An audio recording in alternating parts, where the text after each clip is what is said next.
What a way to spend a morning. For me, it's about ambient lighting and really being mindful of my movements, having a bit of quiet time. This really helps my mental health as well as being productive for the rest of the day, especially when it's a really, really busy one. So I just want to say thank you for spending the day with me.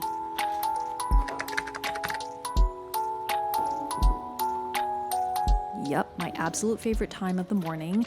Nespresso is the bomb. And this, by the way, is Hearth and Hand. I love mugs to be honest, but I have trouble finding the right size because I love my espresso and a lot of them are just too big for my liking. I prefer just black with a little bit of raw honey.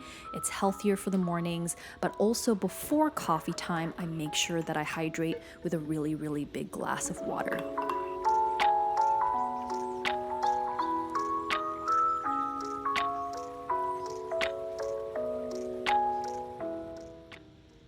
Love those honey drizzles.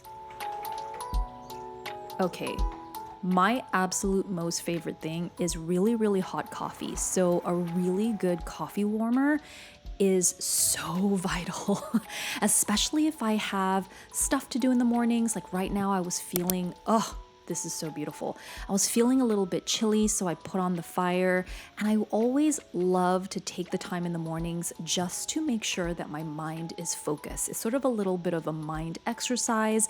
This is me, by the way, trying really hard to not dive into emails, dive into work. So I did switch course and I decided to do a little bit of Happy Coloring. And Happy Coloring is an app.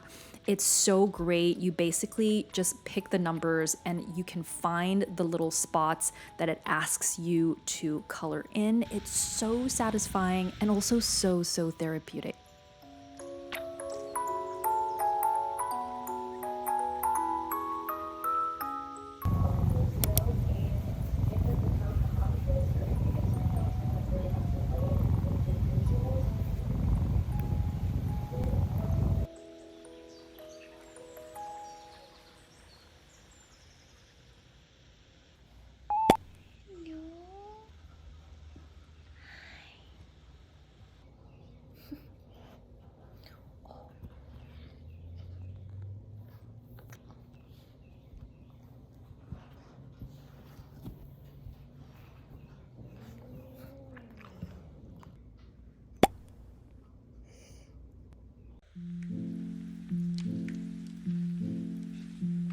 So after some silence, after some me time and making sure that my brain is in the optimal state, I decide to actually head into emails and get some concepts going. This is where I get the best ideas and the best downloads because I've actually allowed myself to go from alpha to beta in the most optimal of ways. This is usually where we get inspiration and all of the beautiful things where we are connected to our highest self.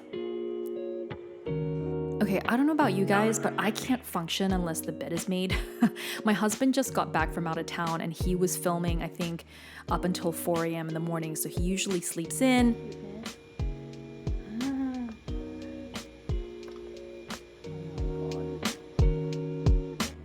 And basically, after he sleeps in and after he gets up, that's when I usually make the bed. And now it's time to work out. I'll tell you why this is really important, even if it's just moving your body really gently. When you actually get downloads or inspiration or ideas in your brain, it's so important to actually move the body. Even if you don't have specific ideas, when you're actually in a really good, quiet state, Moving your body actually translates a lot of what's in your subconscious through to inspired action. And this is where we can actually create the life that we want to create in this physical experience. So combining the two is so important.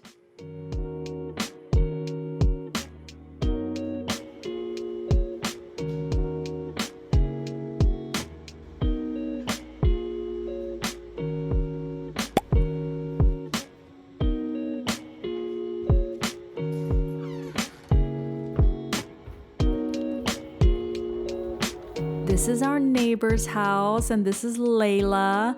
Ichigo absolutely loves her. She is about 5 years old now, and obviously he's still a puppy, so they're just such a great match. She grounds him, but they also are able to play. Oh, he's such a goofball. But yeah, she's pretty much his nanny. I don't know.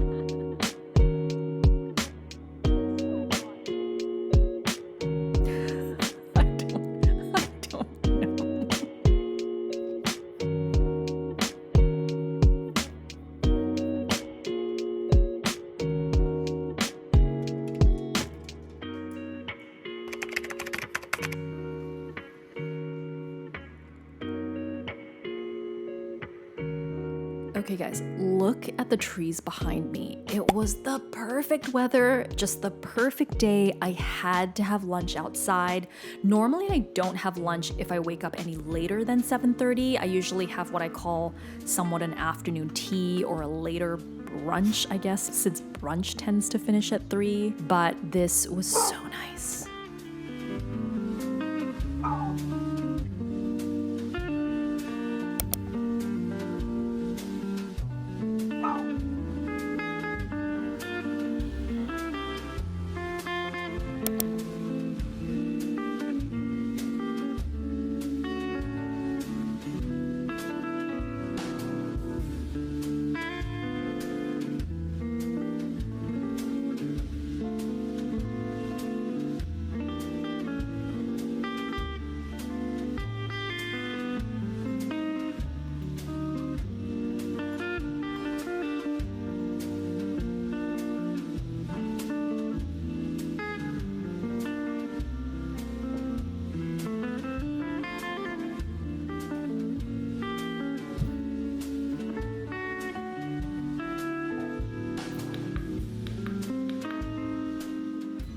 So it's a busy one today. I'll be taking a few masterclasses from different business arenas. If you don't already know, I'm an actor, singer, as well as an entrepreneur. I've already been running my business full time, an alignment coaching business to be exact, for 3 years. The reason why I had to start that business is because my husband and I actually went into lockdown.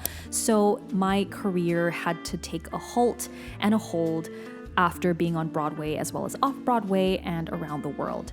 Now that I'm opening that up again because I got my green card 3 years later, who knew? I really want to take my foot off the accelerator for my business so that I can actually concentrate on creating more momentum in the entertainment business again. But this world is changing a lot. AI is threatening the film industry. So many things are changing that I feel like it's so much better to make sure that we have multiple streams of income so that we can actually have the freedom that we deserve.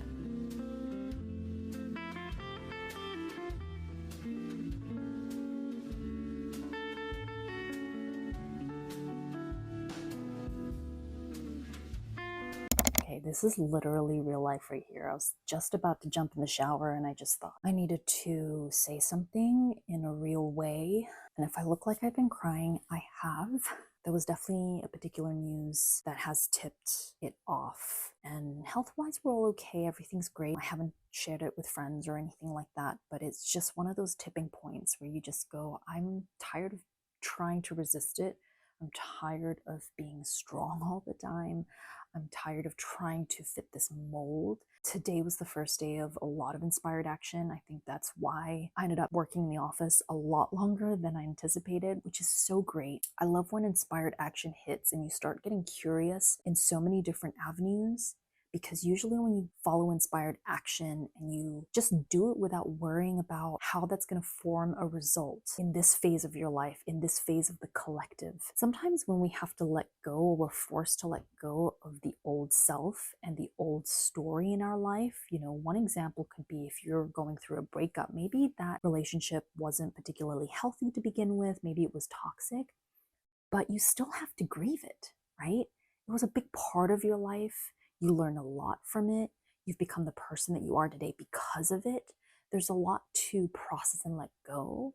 And sometimes we don't understand why people have to grieve a life that wasn't treating them well. But it was so much a part of who they were and so much a part of how they saw themselves. And so we have to take that time to kind of grieve it and let it go in order to make room for the new and become the version of ourselves that we actually want to be. It's funny because sometimes an emotional release really is that final point of letting go. And sometimes, maybe not the next day, but the day after, you feel like this whole new sense of room and space and energy. I think we need to normalize letting go in that way, showing emotion in a way that obviously has boundaries. We don't want to tap into emotion that takes it out on the other person if you are in a partnership. But we don't talk about taking conscious time enough because it's a necessary step for us to evolve into the people we want to become.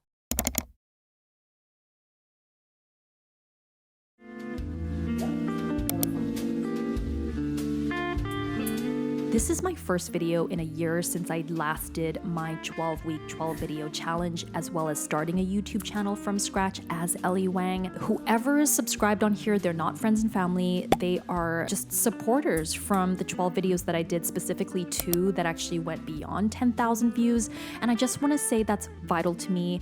And for anyone who has reached out to ask if I'm going to be back, just know that you are part of why I'm making this video today. I cannot wait to see you next time.